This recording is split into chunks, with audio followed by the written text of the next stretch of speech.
Hello friends, so welcome to the new lecture of Ken and Will tutorials.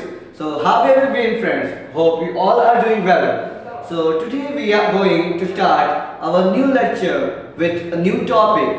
So आज का जो हमारा lecture है ये हमारा अब एक आगे के न्यू टॉपिक पे शुरू होने वाला है। तो जैसा कि हमने हमारे वीडियो लेक्चर्स की स्टार्टिंग की, लास्ट लेक्चर हमने हमारा क्वेश्चन बैंक का टॉपिक खत्म किया, उसके पहले हमने हमारे पीपीटी वाले पोर्शन से बहुत सारे टॉपिक्स खत्म कर लिए हैं, उनको वापस से रिक्रिएट करेंगे इन फ्यूचर। पर उसके पहले उनके बाद के कुछ स्टेप्स, कुछ ग्रामर के टॉपिक्स बाकी रह गए हैं, that things we are going to complete now. Okay, so उसके लिए आज हम शुरू करने जा रहे हैं हमारा new topic which is known as direct and indirect speech. Direct and indirect speech, इसको हम रिपोर्टेड स्पीच भी कहते हैं और इसके अलावा इसी को नरेशन भी कहा जाता है। तो आज हम देखेंगे किस तरीके से direct and indirect speech solve करते हैं, क्या होता है, सारी चीजें हम इस टॉपिक के बारे में हम खत्म करने वाले हैं। तो अब बिना देरी के हम शुरू करते हैं। तो इसके अंदर हम देखने क्या क्या वाले हैं, तो पहले हम इसका बेस समझेंगे कि डायरेक्ट क्या होता है, इनडायरेक्ट क्या होता है। उसमें देख रहे हैं आप कि कुछ शब्द हैं, लोग अक्सर जब समझाना शुरू करते हैं, जैसा कि मैं अपने एक्सपीरियंस के अकॉर्डिंग बताऊं, जब मैंने पढ़ा था तो लोग डायरेक्ट बताना शुरू कर देते हैं, ये होता है, ये लाइन होती है, ये रूल लगाना होता है, चेंज करना है। But we don't know the base words कि वो वर्ड्स क्या होते हैं जिनको आप चेंज करने के लिए बता रहे हो। तो उसके लिए जो रूट्स होते हैं, जो वर्ड्स होते हैं, उनकी अंडरस्टैंडिंग जरूरी है। सो आज हम पहले उनके बारे में देखेंगे और स्टेप बाय स्टेप ये जो वीडियो है, ये जो टॉपिक है, हम एक वीडियो में नहीं खत्म कर सकते। ओके, सो दैट्स व्हाई हम क्या करेंगे, हम एक एक टॉपिक के अंदर जो सब टॉपिक्स है ना, इस टॉपिक के अंदर जो एक सब टॉपिक्स है उसके अकॉर्डिंग वीडियोस को स्टेप बाय स्टेप अलग अलग वीडियो अलग अलग पोर्शन के हिसाब से आएगी। तो आज जो फर्स्ट वीडियो है which is about direct and indirect speech, उसमें पहले हम समझेंगे सम वर्ड्स टू अंडरस्टैंड। हमें पहले कुछ शब्दों का मतलब जानना जरूरी है जिनके बारे में हम हेर फेर करते रहते हैं। So now let's start. तो अब देखते हैं सबसे पहला वर्ड क्या है कि स्पीच का मतलब क्या होता है। हमें तो ये जानना पहले जरूरी है, we need to know what is the speech. जो टाइटल है उसी में क्या है, direct indirect speech. What is speech, what is direct, what is indirect, first हमको ये समझना जरूरी है। Then we have to understand जो उसमें कुछ वर्ड्स आते हैं उनको। तो देखो पहली चीज जो हमें देखनी है दैट इज स्पीच। स्पीच क्या होता है, स्पीच तो हमें नॉर्मली पता है, सर टीचर आते हैं क्लास में स्पीच देके चले जाते हैं, पीएम मोदी आते हैं, मेरे प्यारे भाइयों बहनों ऐसे स्पीच देके चले जाते हैं। ठीक है, हमारे जुनैद मोदी है वही बहुत अच्छा काम करते हैं। अक्सर उनकी स्पीच सुन के डर लगता है, जब कभी वो प्यारे देशवासी ऐसे करके संबोधित करते हैं तो हमें पुराने दिन याद आ जाते हैं, नोटबंदी वाले और लॉकडाउन वाले। तो वो तो बीती बात है। तो आगे आते हैं देखते हैं, तो ऐसे जब स्पीच होती है वो एक्चुअली में होती क्या है, वही स्पीच है, ये कोई अंतर नहीं है। But what is that speech, वो स्पीच क्या होती है, वो स्पीच का मतलब होता है बात। कोई भी स्पीच करता है मतलब बात ही करता है ना। दैट इज खाली क्या होता है कि सामने वाला बस बोलता है और हम लोग सुनते हैं, ठीक है। तो लेकिन होती तो एक बात ही है, और बात कैसे बनती है, कुछ वाक्यों से। So we can say that speech का मतलब क्या होता है, वी कैन से कि स्पीच का मतलब होता है वाक्य या तो बातें। वाक्य और बात दैट इज स्पीच। स्पीच का मतलब तो हमें पता है जो भी बात हम करते हैं, मैं जो बोल रहा हूँ आप कुछ बोलोगे, तो दीज ऑल थिंग्स आर क्या है, ये सब स्पीच है। तो देखो अभी स्पीच तो मेरे को सर समझ आ गया, अभी डायरेक्ट और इनडायरेक्ट भी देख लेते हैं फटाफट। देखो डायरेक्ट का मतलब क्या है, हमें डायरेक्ट तो पता है ना। तो डायरेक्ट का मतलब है जो डायरेक्ट होता है, जिसके बीच में कोई और कनेक्शन नहीं होता, जो डायरेक्ट कनेक्ट होता है। जैसे कोई पर्सन है A, if suppose there is a person whose name is A, so एक पर्सन है जिसका नाम क्या है ए। सो देन दूसरा पर्सन है देयर इज नेम बी। तो जब क्या होगा, ए अपनी बात किसको, बी को बताएगा। बात किसकी है, ए की, वो बता किसको रहा है, बी को। तो ये दोनों के बीच में जो कन्वर्सेशन हो रही है, ये जो ए स्पीच बोल रहा है वो कहलाएगी डायरेक्ट स्पीच। डायरेक्ट स्पीच क्या होती है, जिसकी बात है, if there is a person जिसकी बात है, ए अपनी बात बी को बोलेगा, यानी कि जिसकी बात है वह स्वयं बोले, तो वो कौन सी स्पीच होती है, डायरेक्ट स्पीच। मेरी जो भी बात है मैं आपको ही बोल रहा हूँ, मैं जो भी पढ़ा रहा हूँ मैं आपको बता रहा हूँ, तो ये कौन सी है, मैं अपनी बात डायरेक्ट आपको कह रहा हूँ। So that is called direct speech. तो अब डायरेक्ट स्पीच तो सर समझ आएगा। इनडायरेक्ट देखो क्या होगा, इनडायरेक्ट ना लड़कियों के बहुत काम आएगा, लड़कियों को काम नहीं आएगा, इट मींस हम लड़कियों के थ्रू समझ सकते हैं, क्योंकि लड़कियां ये काम ज्यादा करती हैं इनडायरेक्ट स्पीच वाला। कैसे देखो, सो ए की बात है, ए ने किसको बताई, बी को बता दी। ठीक है, ए ने अपनी बात किसको बताई, बी को। तो अब तक तो ये कन्वर्सेशन कैसी थी, डायरेक्ट, ओके। बट ए ने अपनी बात बी को बताई, ये डायरेक्ट स्पीच थी। लेकिन बी ने वही बात जाके सी को बता दी। ए ने बताया आज मैं पेंसिल लाना भूल गया, ए ने बी को बताया क्या कि आज मैं पेंसिल लाना भूल गया, ठीक है। तो ए ने अपनी बात बी को डायरेक्ट बता दी, तो डायरेक्ट स्विच हो गई। बी ने जाके उसी बात को किसको बता दिया, सी को। बात किसकी है, ए की, बता कौन रहा है, बी। पता किसको चल रहा है, सी को। मतलब जिसकी बात है वो नहीं बता रहा, किसी और के थ्रू पता चल रहा है। सो दैट टाइम वो जो स्पीच होगी उसको कहेंगे इनडायरेक्ट स्पीच। यानी कि जिसकी बात है उसके अलावा किसी और व्यक्ति के द्वारा बात कही जाए तो वो क्या होता है, इनडायरेक्ट स्पीच, जिसको हम कह सकते हैं नॉर्मल भाषा में चुगली करना। हाँ, तो अक्सर हमने सुना होगा कि आंटियां होती हैं, औरतें होती हैं, इधर की बात उधर करते हैं। जो इधर की बात उधर करते हैं ना, वही है हमारी इनडायरेक्ट स्पीच। हमें बस थोड़ा यही करना होगा, इंग्लिश में चुगली करना थोड़ा सीखना होगा। हमें तो डायरेक्ट स्पीच मिलने वाली है, पर हम उसको क्या करेंगे, इनडायरेक्ट में चेंज कर लेंगे। तो हमें यानी कि इन शॉर्ट हम अगर समझे तो हमें क्या करना होता है, चुगली करनी होती है डायरेक्ट एंड इनडायरेक्ट स्पीच के अंदर। तो स्पीच का मतलब तो हमें समझ आ गया, डायरेक्ट का मतलब भी समझ आ गया, अब इनडायरेक्ट का मतलब भी समझ आ गया। अब ये तो मेन जो हमारा टाइटल था उसको हमने समझ लिया पूरी तरीके से, है ना। अब देखते हैं इसके अंदर एक चीज हो, दो तीन चीजें होती हैं, उसको हम पहले समझते हैं। जिसमें सबसे पहली चीज होती है पर्सन। पर्सन मतलब क्या होता है, पर्सन मतलब होता है व्यक्ति। तो व्यक्ति कितने तरीके के हमें वो देखना है इसके अंदर। अब ये जो मेन चीज है चुगली होती है, तो चुगली क्या होती है, चुगली को इंग्लिश में यहाँ पे बोला जाता है फॉर्मल में रिपोर्टिंग। रिपोर्टिंग करना इट मींस हमने कोई रिपोर्ट राइटिंग तो लिखी होगी ना, तो उसमें हम क्या करते हैं, पास्ट में कोई इंसिडेंट हो गया है उसके बारे में हम यहाँ पे डिस्क्रिप्शन देते हैं, ठीक है। तो बस वही चीज तो होती है। मैंने आपको अभी कुछ बताया, आप जाके किसी और को चीज बताओगे, मतलब पहले वो चीज आपके साथ हो जाएगी, वो बात आपको पता चल जाएगी, फिर जाके आप किसी को बताओगे। तो इट मींस हम एक तरह से कहते हैं रिपोर्टिंग करते हैं, मतलब क्या कहते हैं, बातें जो घट चुकी है, जो हमें पता चल चुकी है, उसको हम यहाँ क्या कहते हैं, बताते हैं किसी और को। तो हमें कहते हैं उसी के अकॉर्डिंग इसको 3 पर्सन्स में बांटा गया है, ठीक है। अब देखो पर्सन्स कौन कौन से होते हैं, ठीक है। अब यहाँ पे देखो 3 पर्सन हमें बताए गए हैं, we have 3 persons, first, second, third, ठीक है। अब फर्स्ट पर्सन कौन होता है, sir first person is called speaker. इससे क्या बोलते हैं, स्पीकर। अब फर्स्ट पर्सन सेकंड पर्सन देखो मैं आपको थोड़ा सा ऐसे बता देता हूँ कि सपोज मैं बोल रहा हूँ, आप सुन रहे हो, ठीक है। तो पहला पर्सन कौन हुआ, जो बोलेगा। अब कन्वर्सेशन कब होगी, जब कोई बोलेगा तभी तो कन्वर्सेशन होगी, बिना बोले तो बात होती नहीं है, होती है, नहीं होती है, ठीक है। तो जब कोई बोलेगा तो कन्वर्सेशन होगी, जब कोई सुनेगा तो वो आएगा। तो सबसे पहले व्यक्ति कौन सा जरूरी है, बोलने वाला। बोलने वाले को क्या बोलेंगे, स्पीकर। इसलिए फर्स्ट पर्सन को क्या बोला जाता है, स्पीकर। और सेकंड पर्सन को क्या बोला जाता है, लिसनर। मतलब जब फर्स्ट पर्सन यानी कि बोलने वाला अपनी बात करेगा तो वो फर्स्ट पर्सन है, सुनने वाले की बात होगी तो वो कौन सा होगा, सेकंड पर्सन होगा। और तीसरा पर्सन कौन सा होता है, फर्स्ट या सेकंड पर्सन के अलावा जिसकी बात हो। इफ मैं बात कर रहा हूँ, ना मैं अपनी बात करूँ ना मैं आपकी बात करूँ, मैं बोलता रहे हो अजय बहुत आलसी है, और तुम लोग बोलोगे सर बार बार अजय का ही नाम लेते, अब वो मेरे दिमाग में बैठ गया, मैं बोला तुम लोग को याद भी होगा, तो इसलिए मैंने वो बोल दिया। तो अजय बहुत आलसी। अब मैं ना अपनी बात कर रहा हूँ ना मैं आपकी बात कर रहा हूँ, ठीक है। ना मैंने अपनी बात की ना मैंने आपकी बात की, तो ना मैंने फर्स्ट पर्सन की बात की ना मैंने सेकंड पर्सन की बात की, तो ये तो कोई और ही हो गया। तो ये जो कोई और है इसी को हम क्या बोलेंगे, third person. So first person, second person, third person. First person कौन होता है, स्पीकर यानी कि बोलने वाला। सेकंड पर्सन कौन होता है, लिसनर यानी कि सुनने वाला। और थर्ड पर्सन कौन होता है, जिसके बारे में बात होती है।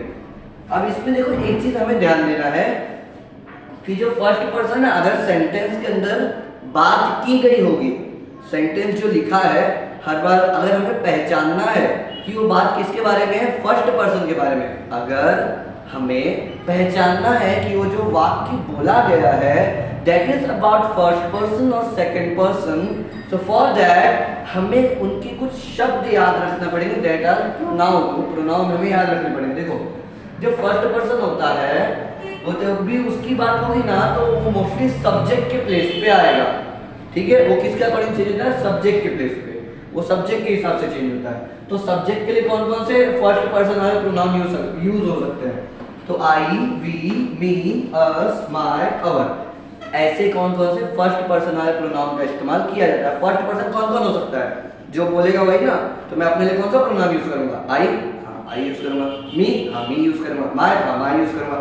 अब सपोज कर लो हम बहुत सारे लोग हैं, India versus Pakistan, okay, India versus Pakistan है। अब मैं जब इंडिया की बात करूंगा, हम इंडिया की कंट्री वाले हैं, तो मैंने कौन सा हमको रिप्रेजेंट करने के लिए कौन सा वर्ड यूज किया, हमको इंग्लिश में क्या बोलते हैं, वी। तो जब फर्स्ट पर्सन बहुत सारे लोग होंगे तो उसका प्लूरल प्रोनाउन हम वी यूज करेंगे, जब सिंगुलर होगा तो कौन सा प्रोनाउन यूज करेंगे, आई। ठीक है, इसलिए हम यहाँ पे आई भी रखते हैं, वी भी रखते हैं। अभी प्रोनाउन के बारे में हम और डीपली यहाँ पे पढ़ने वाले हैं। इसके बाद हम प्रोनाउन चार्ट समझेंगे जिसमें हर तरीके के प्रोनाउन आएंगे, और कैसा आएगा सर, रट्टा नहीं बनाने वाले आपको, एक एक चीज उसका रूप समझाएंगे कि ये वर्ड को ऐसा क्यों कहते हैं और इसको इस प्रोनाउन में क्यों रखा गया है, कैसे प्रोनाउन बनता है, सब कुछ देखेंगे, बस आप ध्यान दीजिएगा। अभी कुछ शब्द देख लेते हैं, इसके बाद वाले लेक्चर में हम देखेंगे प्रोनाउन। उसके बाद अगर हम एक एक करके स्टेप बाय स्टेप जाएंगे, फिर जाके हमें डायरेक्ट से इनडायरेक्ट आने वाला है, एक बार में नहीं आने वाला है। बाकी अगर मैं एक बार में बना दूं तो बन जाएगी 10 घंटे की वीडियो, देखोगे कोई नहीं देखता है। इसलिए छोटी छोटी वीडियो में आराम से ब्रेक ले लेके समझेंगे, और क्या। ठीक है, तो स्पीकर हो गया, लिसनर हो गया। स्पीकर सब्जेक्ट के according I, we, me, us, my और ऐसे शब्दों का इस्तेमाल करता है। कौन इस्तेमाल करता है, स्पीकर।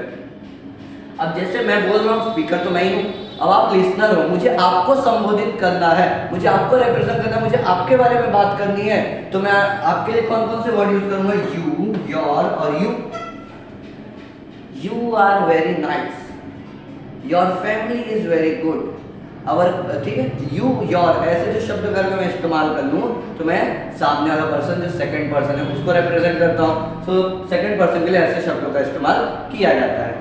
तो फर्स्ट पर्सन, सेकंड पर्सन। अब सपोज कर लो मुझे थर्ड पर्सन की बात करनी है, मैंने अपनी बात की तो मैंने क्या बोला, I am very good teacher, you are very good student, तो मैंने आई बोला तो फर्स्ट पर्सन हो गया, यू बोला तो सेकंड पर्सन हो गया। अब मैंने को तीसरे पर्सन की बात करनी, जैसे मैंने अजय की बात की, सर सब फिर अजय आ गया। तो अब देखो थर्ड पर्सन में क्या क्या हो सकता है। सो थर्ड पर्सन क्या होता है, वो पर्सन जो ना फर्स्ट हो ना सेकंड हो, उसके अलावा अगर किसी की बात हो तो वो क्या होता है, थर्ड पर्सन। ठीक है, तो थर्ड पर्सन में क्या क्या आ सकता है। थर्ड पर्सन में हम एक नाउन इस्तेमाल कर सकते हैं। Noun it means we can say name, हम कोई भी एक नाम ले सकते हैं, जैसे मैंने अजय ले लिया, मनीष ले लिया, फिर कुमार ले लिया, कुणाल ले लिया, कुंदन ले लिया, पारस ले लिया, सुशील ले लिया, मनीषा ले ली, किंजल ले लिया, अंजलि ले ली, ऐसे कोई भी नाम ले लो। ये सब थर्ड पर्सन में गिनाएंगे, लेकिन ना मैं आई बोल रहा हूँ, ना मैं यू बोल रहा हूँ, ना मैं वी बोल रहा हूँ, इनके अलावा कोई और है, तो ये सब किस में आएंगे, थर्ड पर्सन। यानी कोई भी नाम अगर मैं लेता हूँ वो किस में आएगा, थर्ड पर्सन की श्रेणी में आ जाता है। इसके अलावा मैं कुछ प्रोनाउन का भी इस्तेमाल कर सकता हूँ यहाँ पे। हाँ, जरूरी नहीं सिर्फ नाम ही आता है, उसके अंदर ही प्रोनाउन आता है। देखो फर्स्ट पर्सन वाले प्रोनाउन ये सब है, सेकंड पर्सन वाले प्रोनाउन ये है, अब थर्ड पर्सन वाले प्रोनाउन ये है। ये हमें थर्ड पर्सन वाले प्रोनाउन देखने हैं। टेंशन मत लेना, अभी खाली समझो कि इनका इस्तेमाल होता है, ये कैसे बनते हैं वो सब अभी सर बताएंगे। इसके बाद वाले में हम पूरा प्रोनाउन चार्ट ही देखने वाले हैं। ठीक है, तो थर्ड पर्सन में कौन कौन से प्रोनाउन आते हैं, ही, शी, इट, दे। कौन कौन से, ही आया, शी आया, इट आया, दे आया, ही, शी, इट हो गया।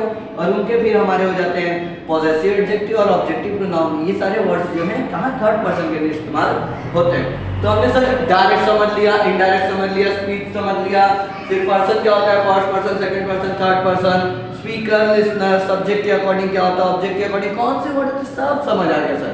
अभी देखो अगला वर्ड, ये हमने एकदम अच्छे से समझ लिया।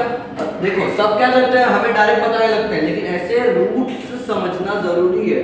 अभी आपको लगेगा कुछ लोगों को ऐसा कि सर ये क्यों बता रहे हैं, लेकिन ये जब आगे हम सवाल करेंगे ना इनके, तब आपको एकदम ध्यान आ जाएगा, अच्छा ये यहाँ से, ये यहाँ से, इसका मतलब ये मेरे को ये शब्द लेना है। ठीक है, मैथ से कुछ कम ना समझो इंग्लिश को।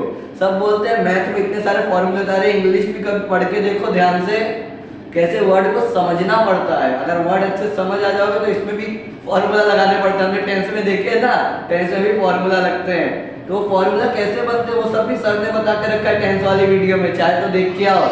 ठीक है, जरूर से देखो तो वो भी अच्छे से समझ आ जाएगा, ये भी अभी अच्छे से समझ आएगा, सर समझा रहे हैं, देखो ध्यान से खाली।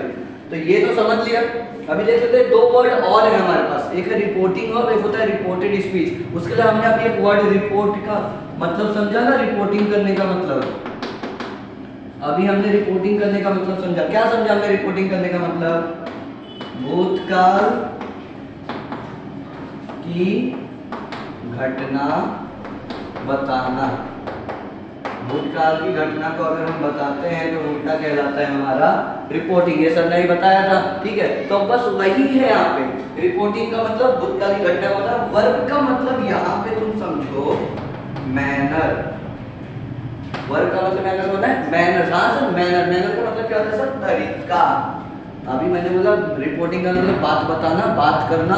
तो बात बताने या बोलने का जो तरीका होता है, जैसे मैंने बोला Raja requested Rani please don't leave me. अब यहाँ पे रिक्वेस्टेड है तो पता चल रहा है कि वो वहां पे रिक्वेस्ट कर रहा है, ठीक है। तब मेरे को पता चला ना कि वो रिक्वेस्ट कर रहा है। फिर अगर वहाँ पे सजेस्टेड आ गए तो पता चलेगा सलाह दे रहा है। आस्क्ड आ गए तो पता चलेगा क्वेश्चन कर रहा है। वार्न्ड आ गए तो पता चला चेतावनी दे रहा है। थ्रेटन आ गया तो पता चला धमकी दे रहा है। तो ये जो रिपोर्टिंग और जब हम यूज करते हैं तब जाके तो पता चलता है कि जो बात बोली गई है, वो जो उसने कुछ भी कहा है, उसका तरीका क्या है। मैं बोल दो गुस्से में तो पता चल जाएगा तुम्हें गुस्सा है, तो बोलेगा प्लीज मेरी मदद करो, तो तुम्हें लगेगा रिक्वेस्ट है। क्या तुम्हें ये घर का पता है, तो तुम्हें लगेगा क्वेश्चन। लेकिन ये एक्सप्रेशन मैं सेंटेंस के अंदर कैसे लाऊंगा? उसके लिए शब्दों का इस्तेमाल किया जाता है बताने के लिए कि इसमें गुस्सा है, इसमें रिक्वेस्ट है, इसमें सजेशन है। तो ये जो शब्द होते हैं जो बताते हैं कि ये बात करने का तरीका क्या है, वही कहलाते हैं हमारे रिपोर्टिंग वर्ब, यानी बात बोलने का, बात करने का तरीका। अगला है हमारा रिपोर्टेड स्पीच। स्पीच का मतलब अभी हमने समझा बात होती है। रिपोर्ट करना मतलब अभी हमने समझा बात बताना। रिपोर्टेड उसका सेकंड फॉर्म हो, यानी कि बोली हुई बात जो बता दिया है, ठीक है। और स्पीच मतलब बात, तो जो बात बता दी यानी कि बोली हुई बात, जो बात उसने बताई थी, मतलब मैंने आपको जो भी कहा, या तो ए ने बी से जो भी वाक्य कहा वो तो उसने कह दिया ना, कह दिया मतलब बात हो गई। तो वो जो बात हो गई, वो जो बोली हुई बात है, वो रिपोर्टेड स्पीच है। उसे क्या बोलते हैं? Reported speech. और ये हमेशा ऐसे डबल इन्वर्टेड कॉमा के अंदर रहता है। अब देखो अगर मैं तुम्हें एक एग्जांपल दूं कि कैसा दिखता है ये first person, second person, third person और रिपोर्टेड स्पीच, तो ध्यान देंगे खाली 1 सेकंड का। तो ये वाला जरा हम मिटा देते हैं, विनोद सर के नाम को नहीं मिटाएंगे, वही तो पढ़ा रहे हैं। तो यहाँ पे मैंने लिख दिया राजा सेड टू रानी